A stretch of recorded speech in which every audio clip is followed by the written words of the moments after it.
Assalamualaikum warahmatullahi wabarakatuh. Perkenalkan, nama saya Muhammad Hadi Satrio dari jurusan Akuntansi Fakultas Ekonomi Universitas Negeri Semarang. Di sini saya akan mempresentasikan dan menjelaskan mengenai bab 7 tentang konsep motivasi dari buku Perilaku Organisasi Stephen Robin edisi ke-16. Di sini saya akan menjelaskan mengenai konsep motivasi, definisi motivasi, teori-teori motivasi yang terdiri dari teori awal dan teori kontemporer, serta mengintegrasikan teori kontemporer. Yang pertama, mengenai definisi motivasi. Motivasi didefinisikan sebagai proses yang menjelaskan mengenai kekuatan, arah, dan ketekunan seseorang dalam upaya untuk mencapai tujuan. Kekuatan atau intensity menggambarkan seberapa kerasnya seseorang dalam berusaha. Ini adalah elemen yang menjadi pusat perhatian ketika kita berbicara mengenai informasi. Namun kekuatan yang besar tidak mungkin memberikan hasil kinerja yang akan memuaskan kecuali upaya tersebut disalurkan dalam suatu arahan atau direction yang memberikan keuntungan bagi organisasi. Oleh karena itu, kita harus mempertimbangkan mutu upaya agar jalan dengan kekuatannya. Upaya yang diarahkan menuju dan konsisten pada tujuan organisasi adalah jenis upaya yang harus kita temukan. Terakhir, motivasi memiliki dimensi ketekunan atau persistence. Ketekunan mengukur berapa lama seorang dapat mempertahankan upayanya. Para individu yang termotivasi akan bertahan cukup lama dengan tugasnya untuk mencapai tujuan mereka. Selanjutnya, mengenai teori-teori awal mengenai motivasi yang terdiri dari teori hierarki kebutuhan, teori X dan Y, teori dua faktor, dan teori kebutuhan McClellan. Yang pertama ada teori hierarki kebutuhan. Teori motivasi terbaik yang diketahui adalah teori hierarki kebutuhan dari Abraham Maslow. Maslow membuat hipotesis bahwa di dalam setiap manusia terdapat hierarki 5 kebutuhan. Hierarki kebutuhan 5 kebutuhan dari Abraham Maslow meliputi fisiologis, rasa aman, sosial, penghargaan, dan aktualisasi diri. Bila setiap kebutuhan yang lebih dasar telah terpenuhi, maka kebutuhan berikutnya akan menjadi dominan. Yang pertama, fisiologis, meliputi kelaparan, kehausan, tempat perlindungan, dan kebutuhan fisik lainnya. Rasa aman, keamanan dan perlindungan dari bahaya fisik dan emosional. Sosial, kasih sayang, rasa memiliki, penerimaan, dan persahabatan. Penghargaan, faktor-faktor internal misalnya rasa harga diri, kemandirian, dan pencapaian, serta faktor-faktor eksternal misalnya status, pengakuan, dan perhatian. Yang terakhir ada aktualisasi diri, dorongan yang mampu membentuk seseorang untuk menjadi apa, meliputi pertumbuhan, mencapai potensi kita, dan pemenuhan diri. Meskipun tidak ada kebutuhan yang terpuaskan sepenuhnya, kebutuhan pada dasarnya telah terpenuhi tidak lagi memotivasi. Dengan begitu, sebagaimana setiap kebutuhan pada dasarnya telah terpenuhi, maka kebutuhan berikutnya menjadi dominan. Dengan demikian, apabila Anda ingin memotivasi seorang, menurut Maslow, Anda perlu memahami pada level hierarki kebutuhan yang mana orang tersebut berada saat ini dan pusatkan perhatian pada pemenuhan kebutuhan di level tersebut maupun di atasnya. Maslow memisahkan 5 kebutuhan ke dalam urutan yang lebih tinggi dan yang lebih rendah. Kebutuhan fisiologis dan rasa aman merupakan kebutuhan paling awal, adalah urutan kebutuhan yang paling rendah. Sosial, penghargaan, serta aktualisasi diri adalah urutan kebutuhan yang lebih tinggi. Urutan kebutuhan yang lebih tinggi dipenuhi secara internal atau dari dalam diri seorang, sedangkan urutan kebutuhan yang lebih rendah sebagian besar akan dipuaskan secara eksternal dengan imbalan, misalnya gaji, kontrak serikat, dan kedudukan tetap. Selanjutnya ada teori X dan Y. Douglas McGregor mengusulkan dua sudut pandang berbeda mengenai manusia. Satu sisi secara mendasar negatif diberi label teori X, dan yang satunya lagi secara mendasar positif diberi label teori Y. Setelah mempelajari para manajer yang berurusan dengan para pekerjanya, McGregor menyimpulkan bahwa sudut pandang sifat manusia para manajer tersebut didasarkan pada asumsi tertentu yang membentuk perilaku para manajer terhadap para pekerjanya. Di bawah teori X, para manajer meyakini bahwa para pekerja pada dasarnya tidak menyukai bekerja sehingga harus diarahkan atau bahkan dipaksa untuk melakukan pekerjaannya. Sebaliknya, di bawah teori Y, para manajer beranggapan bahwa para pekerja memandang pekerjaannya sebagai suatu hal yang alamiah seperti beristirahat atau bermain dan maka dari itu rata-rata orang dapat belajar untuk menerima dan bahkan mencari tanggung jawab. Selanjutnya, teori dua faktor.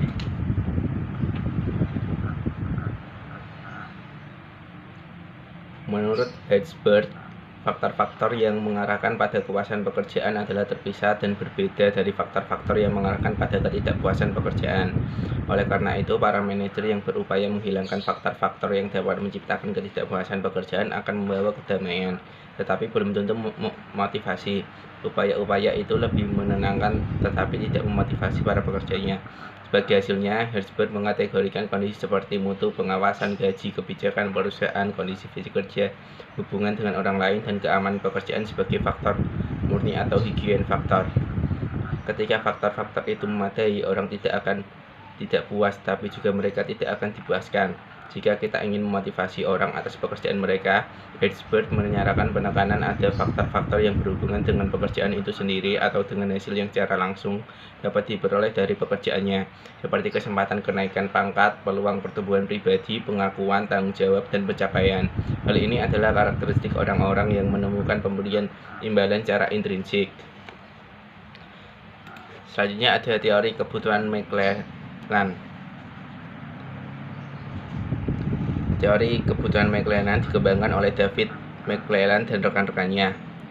Teori kebutuhan McClelland adalah suatu teori yang menyatakan bahwa pencapaian, kekuasaan, dan afiliasi adalah tiga kebutuhan yang penting dan dapat membantu dalam menjelaskan motivasi. Yang pertama ada kebutuhan akan pencapaian. Dorongan untuk berprestasi untuk pencapaian yang berhubungan dengan serangkaian standar dan berusaha untuk berhasil. Selanjutnya ada kebutuhan akan kekuasaan, kebutuhan untuk membuat orang lain berperilaku dalam cara yang tidak akan dilakukan tanpa dirinya. Yang terakhir ada kebutuhan akan afiliasi, keinginan untuk hubungan yang penuh persahabatan dan interpersonal yang dekat. Selanjutnya mengenai teori kontemporer mengenai motivasi, ada 7 teori. Yang pertama teori penentuan nasib sendiri, keterlibatan pada pekerjaan, teori penetapan tujuan, teori efikasi diri, teori penguatan, teori keadilan atau keadilan organisasi, dan teori ekspektasi. Yang pertama teori penentuan nasib sendiri. Teori ini berpendapat bahwa orang-orang lebih suka jika merasakan memiliki kontrol atas tindakan mereka, sehingga segala hal yang menjadikan tugas yang sebelumnya dinikmati berubah menjadi sebuah kewajiban daripada aktivitas yang dipilih dengan bebas yang akan menentukan motivasi. Banyak riset mengenai teori penentuan nasib sendiri dalam perilaku kognitif dalam memfokuskan pada teori evaluasi kognitif, yang mana mengemukakan hipotesis bahwa imbalan secara intrinsik akan mengurangi ketertarikan secara intrinsik atas tugas. Ketika orang-orang dibayar untuk bekerja, sedikit dirasakan seperti sesuatu yang mereka ingin lakukan dan lebih seperti sesuatu yang mereka harus lakukan.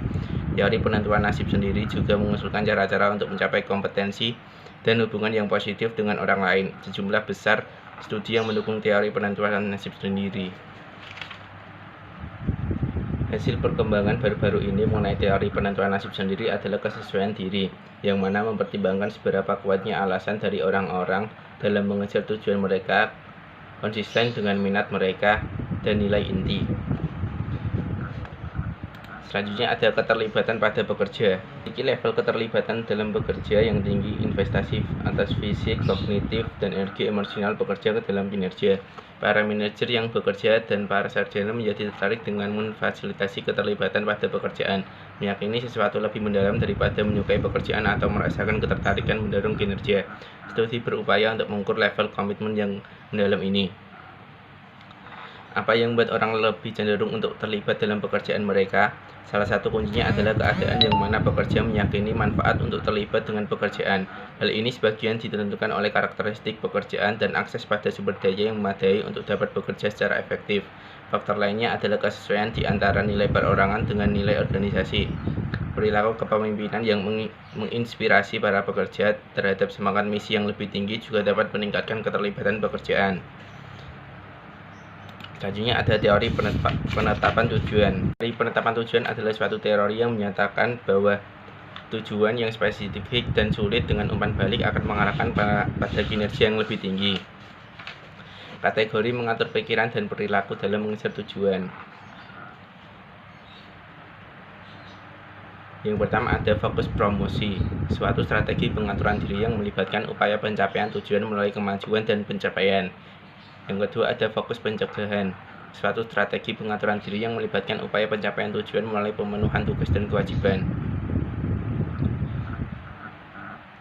Sebagai contoh, mempertimbangkan belajar untuk suatu tujuan, Anda akan terlibat dalam aktivitas yang berfokus pada promosi, misalnya membaca bahan material kelas dan catatan, atau Anda akan terlibat dalam aktivitas yang memfokuskan pada pencegahan, misalnya penahan diri dari hal-hal yang dapat mengganggu proses belajar, misalnya bermain video game atau pergi bersama teman-teman, atau Anda dapat melakukan kedua aktivitas tersebut. Manajemen berdasarkan tujuan adalah suatu program yang meliputi tujuan secara spesifik ditetapkan secara partisipatif dalam suatu periode waktu yang eksplisit dengan umpan balik atas perkembangan tujuan. Selanjutnya ada teori efikasi diri, suatu keyakinan individu bahwa dia mampu untuk melaksanakan tugas. Teori efikasi diri ini dikembangkan oleh Albert Bandura. Albert Bandura mengusulkan 4 cara efikasi diri yang dapat ditingkatkan. Yang pertama, kemahiran dalam melaksanakan, memperoleh pengalaman yang relevan dengan tugas atau pekerjaan.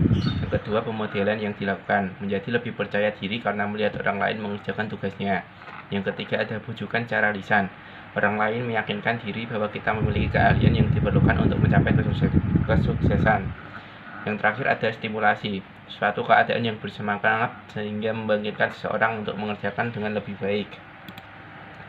Selanjutnya ada teori penguatan, suatu teori yang mengatakan bahwa perilaku merupakan fungsi dari konsekuensinya. Perilaku disebabkan oleh lingkungan. Perilaku dapat diubah atau diperkuat dengan memberikan atau mengontrol konsekuensi. Perilaku itu cenderung akan diulang. Selanjutnya ada teori keadilan atau keadilan organisasi, suatu teori yang menyatakan bahwa perbandingan individual mengenai input dan hasil pekerjaan mereka dan berespon untuk menghilangkan ketidakadilan. Perbandingan rasio ini adalah merupakan tabel perbandingan rasio dan persepsi. Selanjutnya ada teori keadilan atau keadilan organisasi, model keadilan organisasi. Keadilan organisasi adalah keseluruhan persepsi mengenai apa yang adil di dalam tempat kerja. Contoh, saya berpendapat bahwa ini merupakan tempat yang adil untuk bekerja. Selanjutnya ada keadilan distributif, keadilan pada hasil yang diterima. Contohnya, saya memperoleh kenaikan gaji yang layak saya terima. Keadilan prosedural, merasakan keadilan dari proses yang digunakan untuk menentukan hasil. Contoh, saya memiliki input yang dimasukkan ke dalam proses yang digunakan untuk memberikan kenaikan dan diberikan suatu penjelasan yang baik mengapa saya menerima kebaikan atas apa yang telah saya lakukan. Selanjutnya ada keadilan interaksional, derajat penerimaan yang salah satunya diperlakukan dengan rasa hormat dan bermartabat. Contohnya, ketika memberitahukan kepada saya mengenai prestasi saya, supervisor saya sangat baik dan memberikan pujian. Selanjutnya ada teori ekspektasi. Teori ini dicetuskan oleh Viktor Fromm yang menyatakan bahwa kekuatan kecenderungan kita untuk bertindak dengan cara tertentu bergantung pada kekuatan ekspektasi terhadap hasil dari tindakan itu dan ketertarikan individu pada hasil tersebut. Hubungan upaya kinerja, probabilitas dirasakan oleh individu yang mengerahkan jumlah upaya yang diberikan akan mengarahkan pada kinerja. Yang kedua, hubungan kinerja dan imbalan, keadaan yang mana individu meyakini untuk melaksanakan pada suatu tingkat tertentu akan mengarahkan pada pencapaian hasil yang diinginkan. Yang ketiga ada hubungan imbalan dengan tujuan pribadi, keadaan yang mana imbalan organisasional akan memuaskan tujuan pribadi individu atau kebutuhan dan ketertarikan atas imbalan yang potensial tersebut bagi individu. Sekian penjelasan dan presentasi dari saya. Apabila ada kesalahan saya mohon maaf. Terima kasih. Wassalamualaikum warahmatullahi wabarakatuh.